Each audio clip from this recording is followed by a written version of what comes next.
मंगलमय मंगलकरण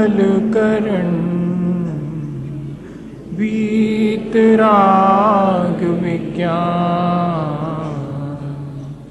नमो ताहि जाते भजे अरहंतादिमग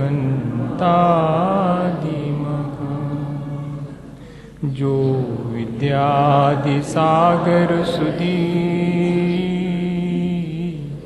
जो विद्यादि सागर सुधी गुरु हैं हितैषी शुद्धात्म में निरत नित्य हितोपदेशी वे पाप ग्रीष्म ऋतु में जल गए सयाने पूजूं उनके सतत केवल ज्ञान पाने पूजूं उनके सतत केवल ज्ञान पाने। बोले भगवान महावीर स्वामी की, आचार्य कुंद कुंद स्वामी की, आचार्य गुरुवर विद्यासागर मुनि महाराज की।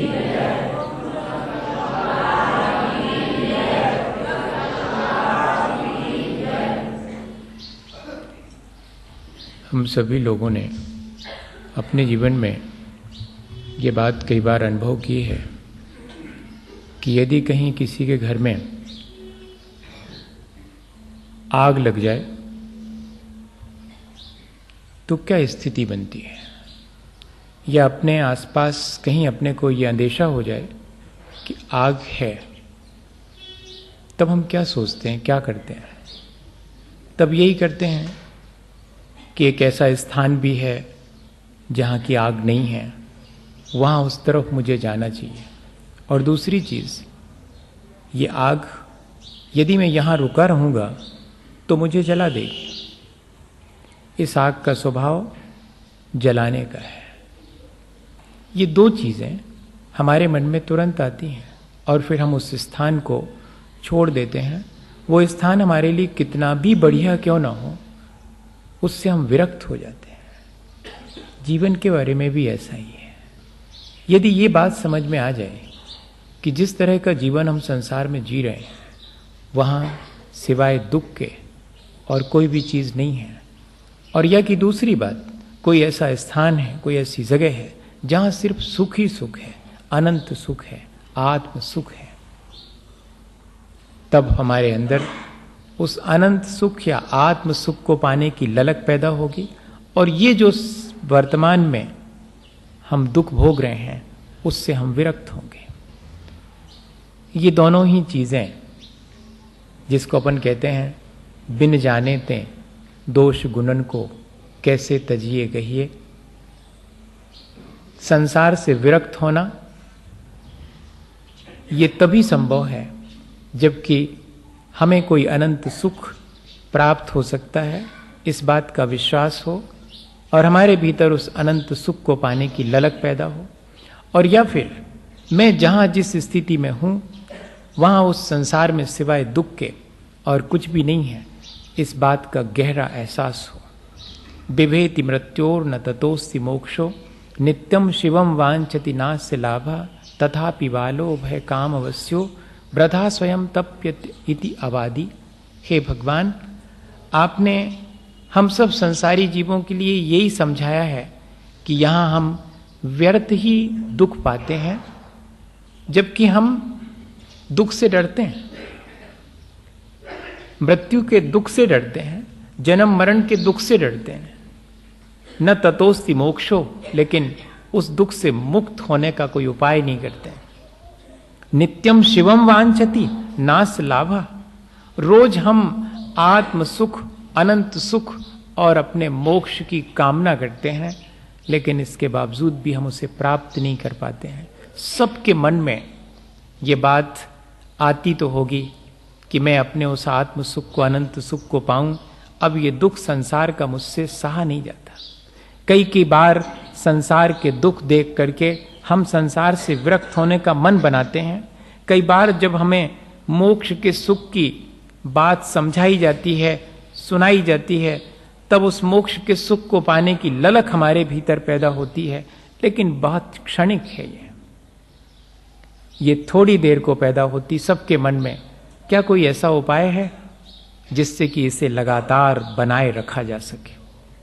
तो एक ही उपाय है श्रावक और साधु के जीवन में कि वो सुबह शाम शांति से बैठ करके और संसार और मोक्ष के बारे में विचार करे, और इसी का नाम है सामायिक, और कोई बहुत बड़ी चीज नहीं है। जिन क्षणों में हम बैठ करके अपने उस आत्म सुख और अनंत सुख का विचार करते हैं, पंच परमेष्ठी के स्वरूप का विचार करते हैं, और या फिर इस संसार में मैंने कोई सुख पाया या कि सिर्फ दुख ही दुख पाया, इस बात का विचार करते हैं, तब जाकर के ये निरंतर विचार की प्रक्रिया हमारे जीवन को उस अनंत सुख को पाने की ललक पैदा करती है। और इतना ही नहीं, दुख से बचने का उपाय क्या है, इस पर विचार करने के लिए मजबूर करती है। हम लोग सोचते हैं कि सामायिक सुबह शाम माला फेर लें, थोड़ा पंच परमेष्ठी का जाप कर लें, तो अकेले जाप देने से और माला फेर लेने से या कि पंच परमेष्ठी का स्मरण कर लेने से यदि कल्याण होता तो अब तक तो हो गया होता, क्योंकि वर्षों गुजर गए, माला फेरते और जाप देते और पंच परमेष्ठी के चरणों में अपनी श्रद्धा व्यक्त करते। इतने अकेले से काम नहीं बनेगा, इसके बाद का काम भी करना पड़ेगा। हम सोचते हैं कि वो ना करना पड़े, होमवर्क ना करना पड़े, हम स्कूल में पढ़ के तो आ जाएंगे, आप जितना जितना पढ़ाओगे। यही मुश्किल अपन लोगों के साथ यही है। हम विचार करें कि यदि हमारे मन में सच्चे सुख को पाने की ललक है, तो हमने उसके लिए कुछ किया अभी तक? उसका कोई उपाय किया? और उस सच्चे सुख के लिए क्या मैं अपने इन संसार के छोटे मोटे सुखों को दांव पर लगाने के लिए तैयार हूं? ये तैयारी मेरी है? अगर नहीं है तो अकेले सच्चे सुख की कामना कर लेने से सच्चा सुख नहीं मिलता। हम अगर स्वास्थ्य की कामना करें और उपाय सारे तबीयत बिगाड़ने के करें, तो बताइएगा अकेले स्वास्थ्य की चर्चा कर लेने से कोई स्वस्थ हो जाएगा?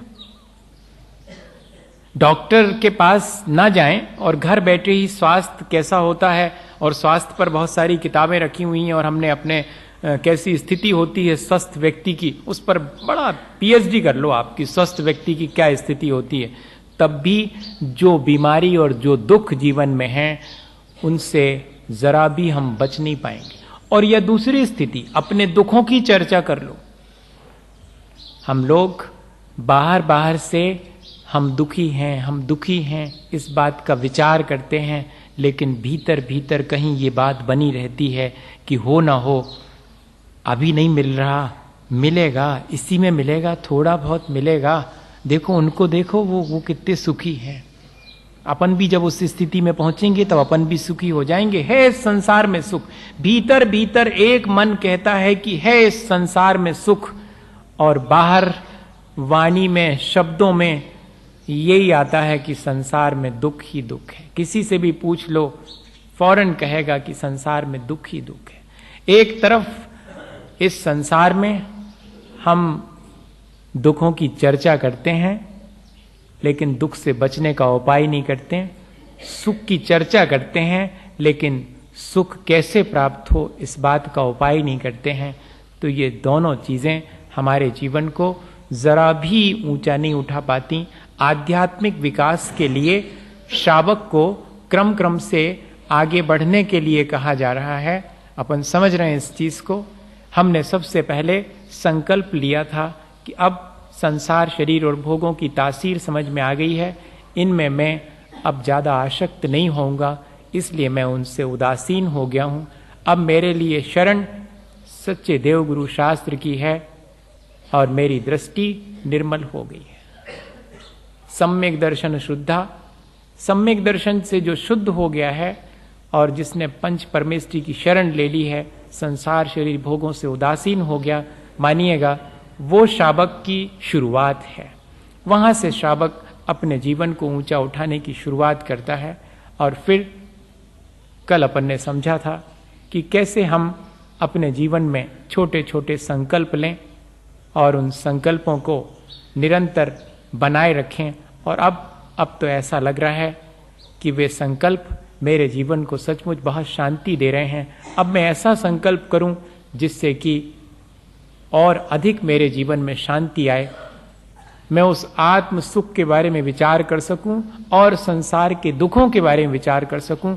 अभी तो मेरे पास वक्त ही नहीं रहता। अभी तो मैं इतना व्यस्त हूं संसार के कामों में कि मुझे जरा भी 5 मिनट अपने उस आत्म सुख और संसार के इन दुखों के बारे में एनालिसिस करने का टाइम ही नहीं मिलता।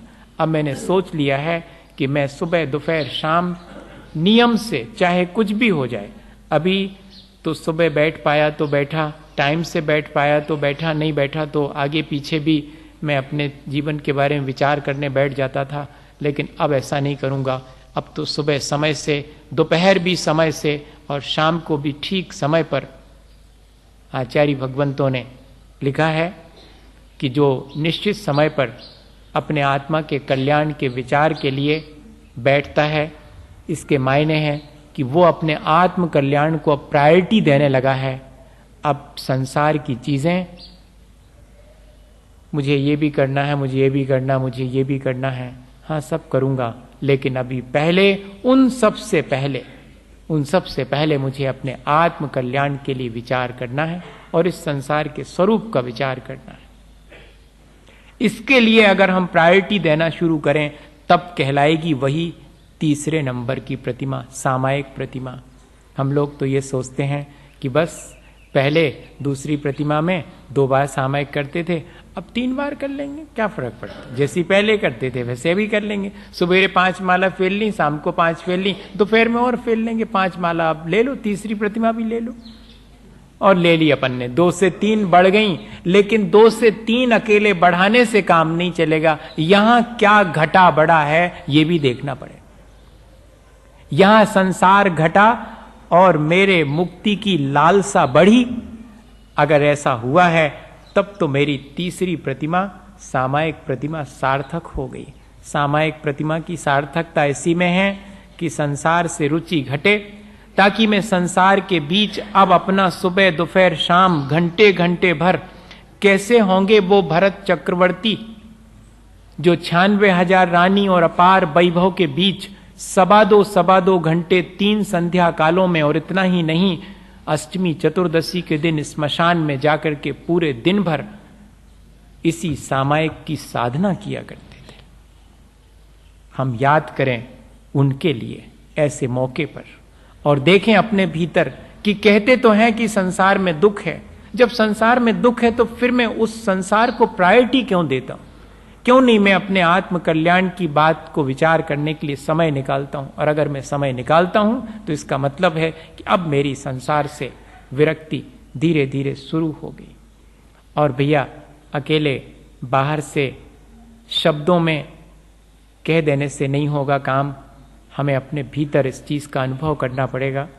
कई बार ऐसा मन में आएगा कि अरे कोई अच्छी बात विचार करने के लिए कहा होता, सामायिक में पंच परमेश्वरी का स्मरण कर लेंगे, हम आत्मा का चिंतन कर लेंगे। अरे इसकी क्या आवश्यकता है कि संसार में दुख है, वैसे ही क्या कम दुख हैं, और फिर दुखों का और विचार करें तो और ज्यादा दुख होगा, ऐसा मन में आ सकता है। लेकिन आचार्य भगवंतों ने बहुत सोच समझ के ये बात कही है। कभी आपको इस बात का ध्यान है कि किसी सर्जन के पास जाते हैं, कोई घाव हो जाता है तो क्या करता है वो? क्या करता है वो इस बात की दिलासा देता है और ऊपर ऊपर से सहलाता है क्या उसको? बिल्कुल नहीं, जाते ही साथ और जोर से दबा देता। अरे पहले ही से दुख था, हम तो सोच रहे थे कि आप यहां कोई सुख पहुंचाओगे, आपने तो और तकलीफ पहुंचा दी। ऐसा कहते हैं क्या उससे? नहीं, वो उसमें से मवाद निकाल देता है, पीड़ा और ज्यादा बढ़ जाती है। हम तो सोच रहे थे कि सर्जन के हाथ में अपना घाव देने से पीड़ा शांत हो जाएगी, लेकिन ये तो उल्टा ही हो गया, और ज्यादा पीड़ा हो गई। इसके बाद भी हम उस डॉक्टर को अपना शत्रु नहीं मानते हैं, अपना हितैषी मानते हैं कि ये शाश्वत सुख का उपाय है। कभी कभी अगर संसार के दुखों का विचार करने से घबराहट होने लगे और दुख बढ़ जावे कि सचमुच इतना दुख, तो समझना कि अब संसार से विरक्ति होने के क्षण आ गए हैं। संसार से विरक्ति के क्षण कब आते हैं? जब हमारे ऊपर कोई विपत्ति बहुत बड़ी आती है, जिसको हम अपना मानते हैं वही हमसे एक दिन विलग हो जाता है, और इस स्मशान में जब हम उसे लेके जाते हैं तब संसार बहुत बेईमानी मालूम पड़ता है। सब कुछ बेईमानी, सब संसार में दुखमय जान पड़ता है, लेकिन थोड़ी देर को, और उसके बाद फिर संसार की आसक्ति घेर लेती है और हम भूल जाते हैं, सब भूल जाते हैं। वो जो थोड़ी देर को हम विरक्त होते हैं संसार के बहुत सारे दुखों को देख करके, ऐसे ही आचार्य भगवंत कह रहे कि सामायिक में बैठ करके दुखों का विचार करना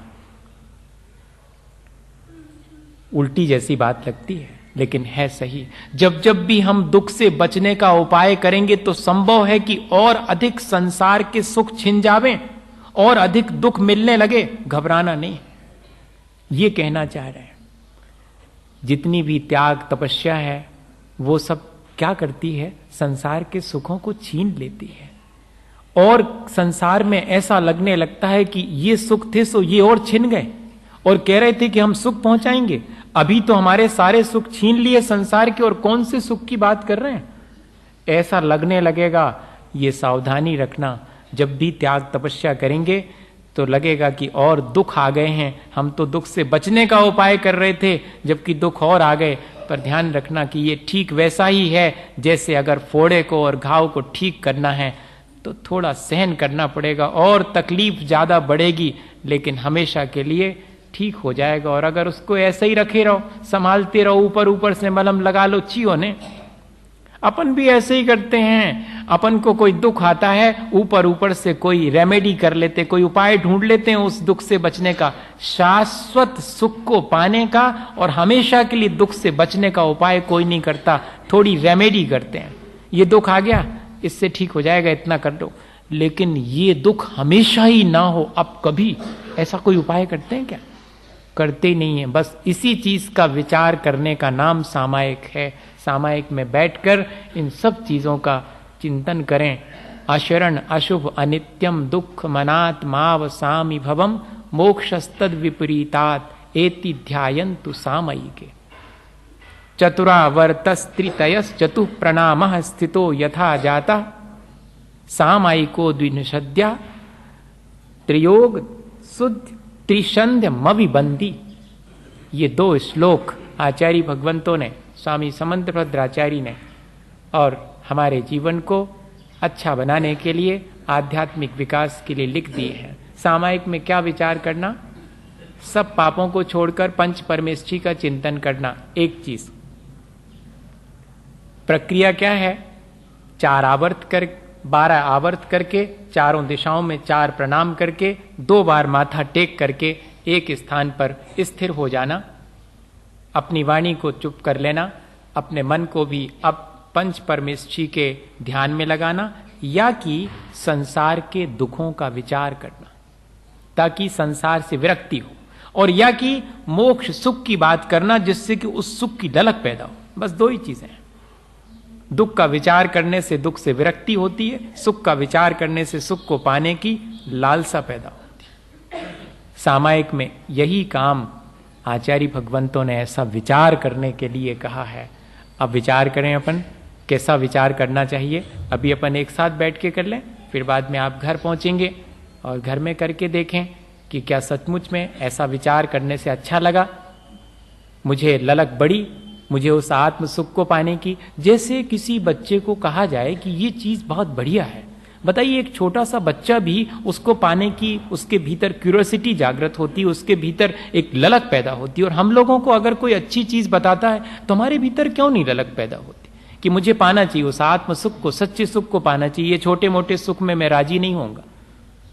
हम कह सकें ये चीज कि मुझे अब ये छोटे मोटे सुख कोई संतोष नहीं देते हैं, मैं पाके रहूंगा अब उस अंतिम अपने आत्म सुख को। या कि इस संसार में मैंने देख लिया है सब तरफ दुख ही दुख है। ऐसा भीतर से आवाज आनी चाहिए। ऐसा ना हो कि सिर्फ शब्दों में ये बात आए और भीतर ना आ पाए। होता यही है कि शब्दों में तो हम सुखों की चर्चा करते हैं, लेकिन जीते अपने जीवन में दुखों के बीच ही हैं, और या कि हम दुख की चर्चा करते हैं और भीतर हमारे कहीं कोई आसक्ति पड़ी रहती है कि मिलेगा सुख, संसार में मिलेगा सुख। ये अंततः हमें इस आसक्ति को तोड़ना पड़ेगा। सामायिक ही ये काम कर सकती है और कोई चीज काम नहीं कर सकती। सिर्फ एकमात्र आचार्य महाराज कहते हैं कि कुछ भी नहीं बनता, मत करो। 28 मूल गुणों का पालन करने वाला यदि एकमात्र सामायिक अकेली कर ले तो पूरे 28 मूल गुण हो गए और बाकी कोई आवश्यकता नहीं। और सब कुछ किया और सामायिक नहीं करी, सामायिक यानी समता भाव नहीं रखा, संसार के दुखों को दुख नहीं समझा और मोक्ष के सुख को सुख नहीं समझा अगर, तब फिर आपका सारा किया हुआ आपके जीवन को बहुत ऊंचा नहीं। अगर हम संसार के दुखों को भी सुख मानते रहे और मोक्ष के सुख को हम ठीक है मिलता होगा कहते हैं, सब बातें ही बातें हैं, मिला किसको आज तक? कोई देख के आया है कैसा मिलता है? लौटा एक आध कोई बताने वाला? कोई नहीं लौटता वहां से। उस सुख को पा लेने के बाद किसी को फिर इस संसार में लिखा हुआ है कि जैसे किसी ने मीठे समुद्र के जल को पी लिया हो तो खारे पानी को पीने के लिए कौन वापस लौटेगा। लेकिन ये बात समझ में नहीं आती। ये लगता है कि कोई पहुंचे नहीं होगा इसलिए तो नहीं देख के यहां आया और हमें नहीं बताता कि कैसा है मोक्ष का सुख। ऐसा विपरीत हमारे मन में भाव आ जाएगा। उसको संभालने के लिए सामायिक है क्या विचार करना, संसार अशरण है, यहां मुझे मृत्यु से कोई नहीं बचा पाता। सोचता हूं मेरे आसपास मेरे अपने अगर ज्यादा से ज्यादा लोग होंगे तो जब मृत्यु आएगी तो उन 150 लोगों को देखकर हड़बड़ा के भाग जाएगी। लेकिन यहां तो मेरे अपने सैकड़ों नहीं हजारों लोग भी खड़े हों और जब मृत्यु आती है तो सब असहाय हाथ बांधे मुझे जाते हुए देखते रह जाते हैं। कल तक जो कहते थे कि हम कहीं नहीं जाने देंगे, एक क्षण भी अपने से अलग नहीं होने देंगे, वे ही आज असहाय और दीनहीन खड़े रह जाते हैं। और जब मृत्यु आती है मैं शरीर को छोड़ के चला जाता हूं।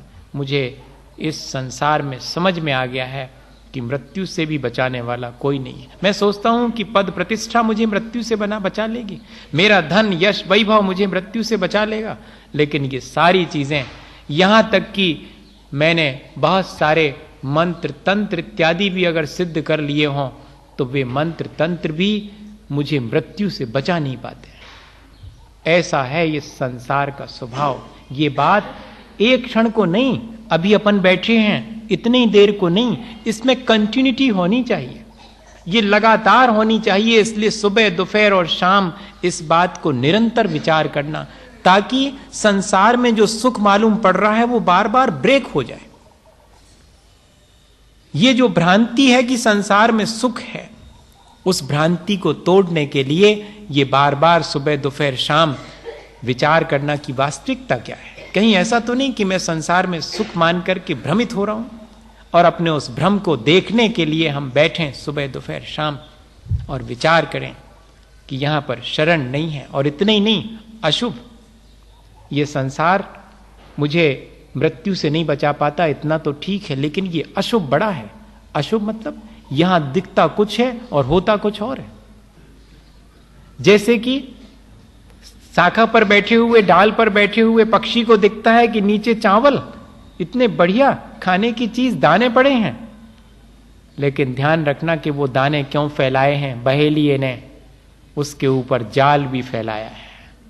दिखते दाने हैं, जाल नहीं दिखता, वो तो तब दिखता है जब दाने खाने बैठता है और जाल में फंस जाता है, तब मालूम। यहां ऐसा ही है, इस संसार में दिखता है सुख, और जैसे ही उसे पाने पहुंचते हैं और फंस जाते हैं, फिर उन्हीं चीजों में, जिन चीजों में बहुत दूर से सुख मालूम पड़ता था, उन्हीं में दुख। लेकिन अब ऐसे फंस गए, अब बच नहीं सकते।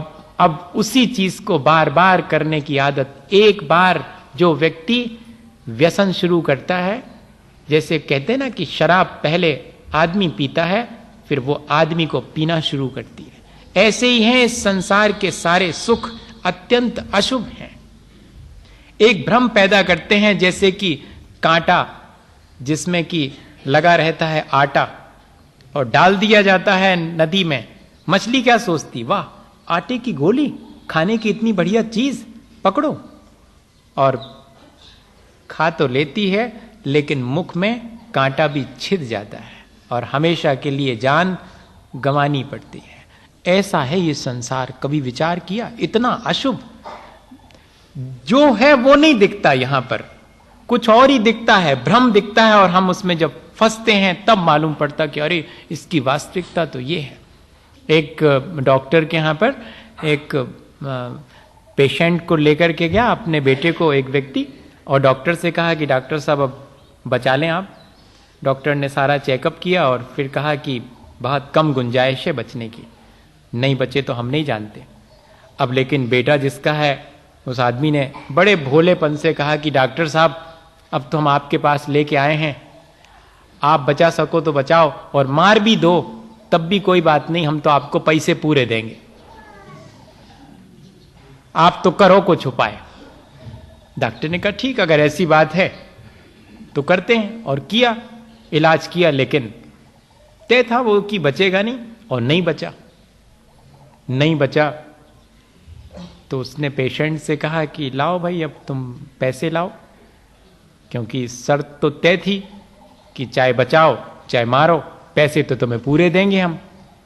उसने कहा सुनो, पहले 4 लोगों को बुला लो, फिर देंगे पैसे।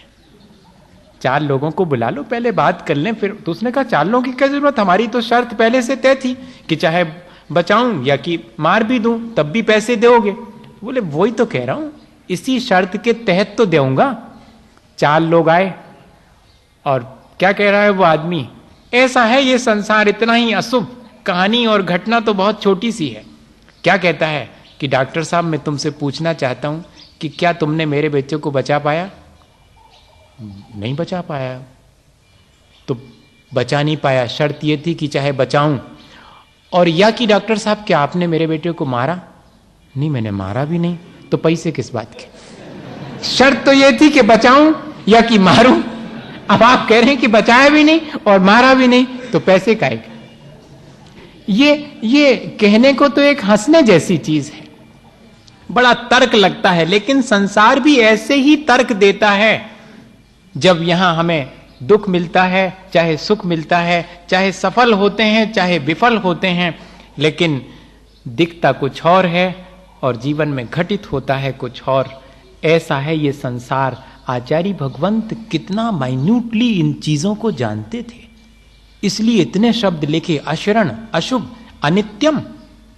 इतना ही नहीं, हमारे देखते देखते सारी चीजें जिनको हम शाश्वत मानते हैं वे नष्ट हो जाती हैं। हम बनाते हैं मकान और बुला के लाते हैं 10 लोगों को, देखो ये यहां इस तरह से, ये क्या चीज मैंने लगाई है, ये वहां से मंगाई है। और अगर उसी बीच में देखने वाला धीरे से कह दे कि एक दिन ये सब नष्ट हो जाएगा, तो हो सकता कि हम उसको धक्का देके बाहर निकाल देंगे। इतना बढ़िया बनाया हमने और आप कह रहे हैं कि नष्ट हो जाएगा, खंडर हो जाएगा महल मेरा। लेकिन वो जिस क्षण से बनता है उसी क्षण से खंडहर होने की तरफ चला जाता है, ये ध्यान नहीं जाता। जिस क्षण बेटा पैदा होता है उसी क्षण उसकी मरण की तरफ की यात्रा शुरू हो जाती है, किसी को ध्यान नहीं आता। और ये जिसको ध्यान में आ जावे, तब बताइए इससे क्या होगा? इससे इतना ही करना है कि इससे हमारी आसक्ति खत्म हो जाएगी। आचरण का विचार करने से फिर हम न यश वैभव में लिप्त होते हैं, न धन पैसे में लिप्त होते हैं, न अपने परिवारजनों में लिप्त होते हैं, क्योंकि जान लिया है कि मृत्यु से तो ये सब कोई नहीं बचा पाएंगे। मैं व्यर्थ ही इनके होने से अहंकार करता हूं और इनके नहीं होने से दीनहीन होता हूं। मैंने संसार के अशरणता का विचार करके अब ना अहंकार करूंगा यश वैभव मिलने पर, और नहीं मिलने पर मैं दीनता भी नहीं लाऊंगा। मैं तो शांति से अपना जीवन जीऊंगा। ऐसा नहीं समझना कि इस तरह का विचार करने से और हम संसार में जी ही नहीं पाएंगे, बल्कि ध्यान रखना कि यदि हम सामायिक की साधना बढ़िया हो जाएगी तो हम संसार में ठीक ढंग से जी पाएंगे। अभी तो हम हड़बड़ी में जीते हैं, फिर शांति से जिएंगे। कोई राग द्वेष ना करके भी संसार में जी सकता है। अभी तो अभ्यास हमारा ये है कि राग द्वेष करके ही जिया जा सकता संसार में। नहीं भैया, अगर हम इन राग द्वेष के विकल्पों से बच करके जीना चाहें तो शायद बहुत शांति से जी सकते हैं। उसी की प्रक्रिया है ये। ऐसा नहीं समझना कि इस तरह तो ये बहुत मुश्किल खड़ी हो जाएगी। संसार में सब कुछ है, नहीं तो क्या मकान ही नहीं बनवाएं क्या हम? महाराज जी ऐसी सलाह दे रहे हैं क्या? वो खुद तो इतने बढ़िया उसमें रहते हैं। नहीं, ये नहीं कह रहा हूं। ये ध्यान में रहे कि मैं इस भ्रम को ना पालूं कि ये शाश्वत है। ये भी एक दिन नष्ट हो जाएगा। मैंने बनाया जरूर है, लेकिन ये सब नष्ट हो जाता है। ये बेटा पैदा जरूर हुआ है और मैं खुशियां मना रहा हूं, मनाऊं, कोई हर्जा नहीं है। हैप्पी बर्थडे कहूं अंग्रेजी भाषा में, कैसे भी कहूं किसी भाषा में, लेकिन इसके बाद भी वास्तव में सुखदायी होगा। तब कहना कि शुभकामनाएं हैं जन्मदिन की। जन्मदिन की शुभकामनाएं उसको देना चाहिए जिसको कि अब बार बार जन्म और मरण होने वाला नहीं है। उसका जन्म वास्तव में सिर्फ एकमात्र तीर्थंकर हैं जिनका जन्म कल्याणक मनाया जाता है। क्यों मनाते हैं, क्यों शुभकामनाएं देते हैं जन्म की? क्योंकि अब ये व्यक्ति जन्म और मरण की पीड़ा से पार हो गया है। जिसे अभी मरना है उसको जन्म की शुभकामनाएं देने से क्या होने वाला, बताइए? क्या बच जाएगा वो? लेकिन ये चीज बड़ी माने बहुत प्रैक्टिकेबल नहीं लग रही होगी ना, कि क्या करें, बहुत गड़बड़ कर रहे हैं ये तो। फिर ऐसे में तो कुछ भी नहीं काम। अब तो कल से जब किसी को हम हैप्पी बर्थडे कहेंगे तो दिमाग में यही आ जाएगा कि एक दिन ये भी चला जाएगा, ऐसा मन में आ जाएगा। ऐसा नहीं, इन चीजों के ऐसे सीधे अर्थ नहीं। मन में भीतर एक विचार हमारे आना चाहिए कि ऐसी है ये संसार की तासीर। यहां देखो, अभी जन्म लिया है, अभी जन्म के बाद ये धीरे धीरे मरण की तरफ जा रहा है। मैं ऐसा क्या करूं जिससे कि मैं जन्म मरण से पार हो सकूं? इसके लिए विचार करना है। इसके लिए विचार नहीं करना है कि अब इसका जन्म मनाना छोड़ दूंगा और इसके मरण की तैयारी शुरू कर दूंगा। ऐसा नहीं है। मैं इस जन्म मरण से पार होने की तैयारी शुरू कर दूं, ऐसा विचार करके। और फिर कहते हैं दुख अनात्माओ सामी भवम, यह संसार कैसा है और दुख रूप है। यहां पर मैंने जब जब सुख पाने की कोशिश की मुझे दुख ही मिला। शायद इसी बात को दुष्यंत कुमार, जबकि इतने बड़े गजलकार थे, हिंदी गजल लिखने वाले, भले ही एक बहुत सांसारिक जीव थे, लेकिन मुझे लगता है कि उनको भी ये बात कहीं ना कहीं समझ में आई होगी। और उन्होंने लिखा कि यहां तो दरख्तों के साये में धूप लगती है, चलो और यहां से चलें उम्र भर के लिए। इस संसार से ही हम पार हो जाएं। यहां तो हम सोचते थे कि पेड़ के नीचे छाया मिलेगी, यहां तो पेड़ के नीचे भी धूप ही लगती है। यहां तो जहां जहां मैंने सुख खोजा वहीं वहीं से मुझे दुख मिलना शुरू हुआ। ये तो मुझे बात को समझ में आया। पहले तो मुझे लगता था कि यहां सुख है, अब तो जहां सुख खोजता हूं वहां पर दुख भी मिलता है। ऐसा यदि हमारे मन में विचार करना पड़ेगा, बार बार विचार करना पड़ेगा, एनालाइज करना पड़ेगा कि देखो मैंने वहां सुख चाहा था, मिला क्या? वहां भी नहीं मिला। कितनी जगह मैं पूरी जिंदगी सुख पाने की चेष्टा करता रहा, यहां पर क्या करूं? अब यहां पर सुख है नहीं। मैं व्यर्थ में ही जब सुख की कामना करता हूं तब दुख पाता हूं, और जब मैं सुख पा लेता हूं तब भी एक नया दुख शुरू हो जाता। अरे ये तो दुख ही वाला मामला। ऐसा विचार करने से क्या होगा? ऐसा विचार करने से इस संसार के सुखों की लालसा नहीं होगी, बस इतना ही। संसार के सुख छूट जाएंगे ऐसा नहीं। संसार के सुखों की लालसा जो हमें दुख देती है, संसार के सुख हमें दुख देते हो ऐसा नहीं। संसार के सुख पाने की जो लालसा है ना, वो दुख देती है, बहुत दुख देती है। ये सुख मिल जाए, जब तक नहीं मिला तब तक उसे पाने का दुख, और जिस दिन मिल जाता है तो मालूम पड़ जाता कि इसमें सुख बिल्कुल भी नहीं है।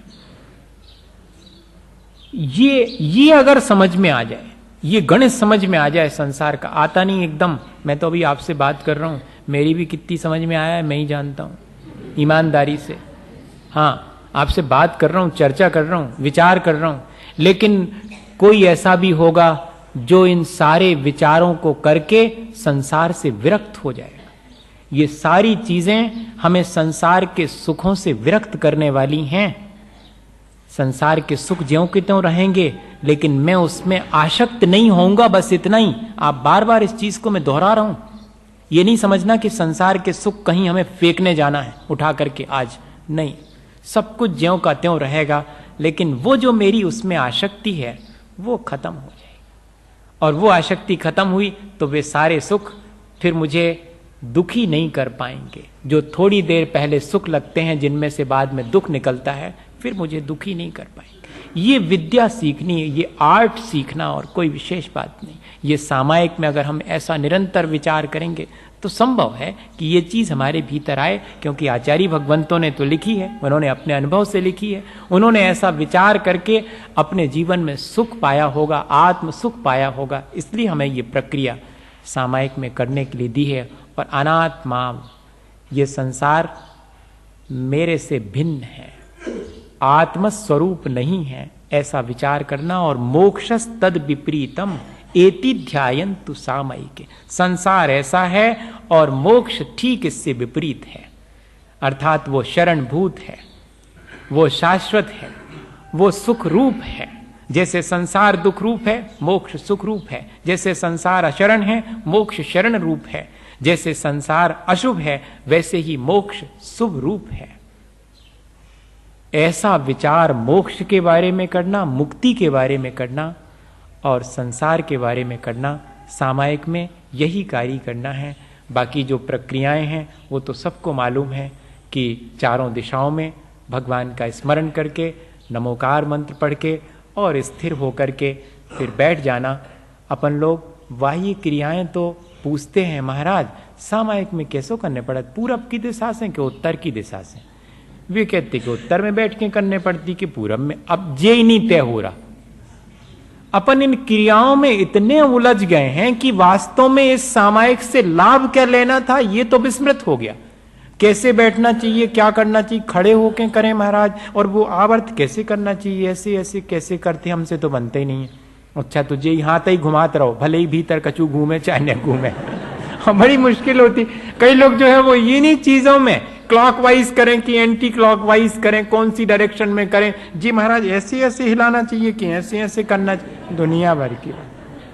हम परेशान हो जाते सामायिक की विधि बताते बताते, लेकिन वास्तव में सामायिक का उद्देश्य क्या है ये कोई नहीं पूछता। कि मुझे सामायिक करने से वास्तव में क्या संसार से विरक्ति हो जाएगी?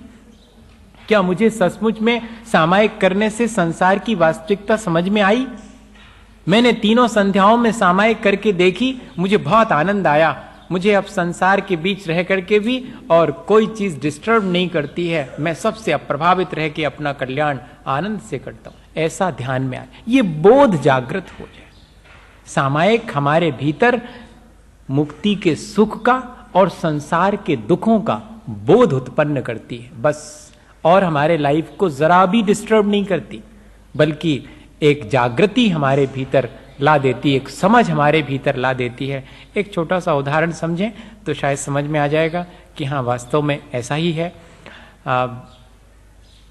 क्या हुआ कि एक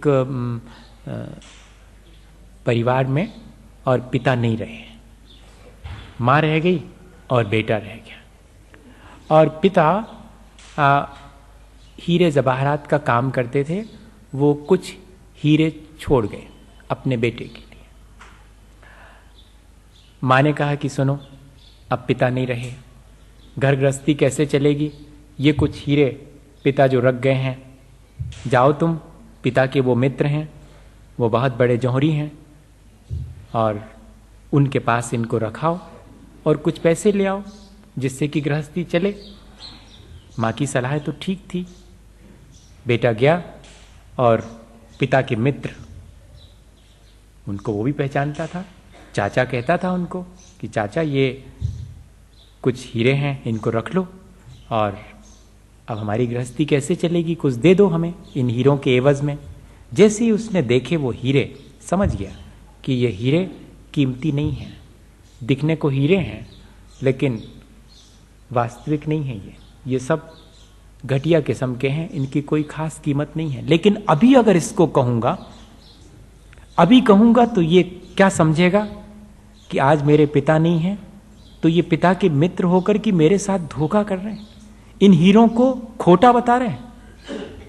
कुछ नहीं कहा, बल्कि और प्रेम पूर्वक कहा कि बेटे, मैं तुम्हारे पिता का मित्र, तुम्हारे पिता के समान हूं, क्यों चिंता करते हो?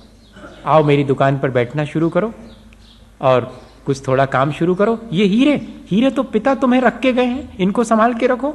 इनको किसी के यहां गिरवी रखने की और बेचने की जरा भी आवश्यकता नहीं, रखो इनको संभाल के। और रखवा देता है संभाल करके, और काम सीखना शुरू कर देता है दुकान में, और धीरे धीरे हीरों का पारखी बन जाता है। एक दिन मन में आता है कि मैं अब वो जो पिता छोड़ के गए थे हीरे, उनको भी तो देखूं, वे तो बहुत बेशकीमती होना चाहिए। और घर में जाकर माँ से कहता है कि माँ, अब तो मैं भी हीरो का पारखी हो गया हूं, लाओ तो वो हीरे जो पिता छोड़ के गए हैं मैं एक बार देखूं। और देख करके दंग रह जाता है कि ये तो कांच के समान हैं, दिखते हीरे हैं लेकिन इनकी कोई कीमत नहीं है, कचरे में फेंकने लायक हैं। भागा भागा जाता है उन चाचा के पास, पिता के मित्र के पास, कि आपने मुझे पहले क्यों नहीं बताया। तब उन्होंने यही जवाब दिया कि उस समय यदि मैं कहता तो विश्वास नहीं होता, अब तो तुम्हें स्वयं ही वास्तविकता मालूम पड़ गई है, अब तुम स्वयं अपने जीवन को ऊंचा उठाओ।